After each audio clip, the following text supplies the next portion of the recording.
Good morning বন্ধুরা, এই যে দেখতে পাচ্ছ আমি রেডি হয়ে গেছি।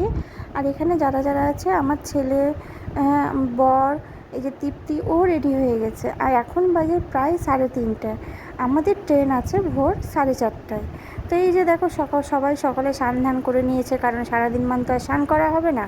হ্যাঁ, তো দেখো আমরা চলে এলাম স্টেশনে দাঁড়িয়ে আছি। আমাদের ট্রেনটা কত নম্বর প্ল্যাটফর্মে দিয়েছে সেটাই দেখছে ফোনে। হ্যাঁ, তো দেখো তারপরে সেলফি টেলফি তুলে নিয়ে আমরা চলে যাচ্ছি স্টেশন, মানে কত নম্বর প্ল্যাটফর্মে দিয়েছে সেখানে চলে যাচ্ছে। তো দেখো আমাদের ট্রেন আছে 4 নম্বর প্ল্যাটফর্মে। তো এখন মনে করো ওভারব্রিজ দিয়ে উঠে পার হয়ে যেতে হবে। ব্যাগ ট্যাগ নিয়ে বাচ্চা টাচ্চা নিয়ে অসুবিধাই মনে করো। তো এই যে দেখো আমাদের এখানে ট্রেনটা দিয়ে দিয়েছে। এই যে দেখো ট্রেনটা দিয়ে দিয়েছে, আর বাইরেটা দেখো কত অন্ধকার। হ্যাঁ, তো ওরা এই যে বাচ্চা নিয়ে বললাম না আসতে, মনে করো সিঁড়িতে। দেখো আমরা সবাই একসাথে চলে এলাম। তো এবার দেখা পেলা কত নাম্বার আছে, A1 কি B1। তারপরে চলে এলাম ভিতরে।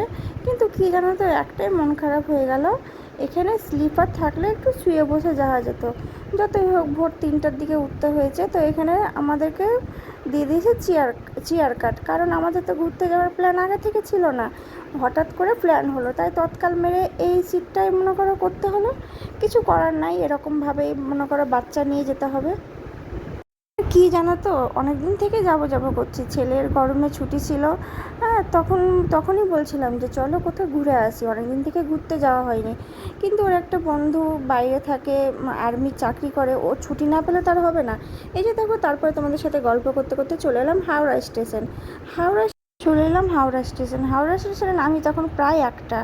যেখানে নামানোর কথা ছিল 11:30, সেখানে 1টায়। তো এখানে আমরা ব্যাগ ট্যাগ লকারে রেখে নিয়ে যাব খাওয়া দাওয়া করতে। বাই।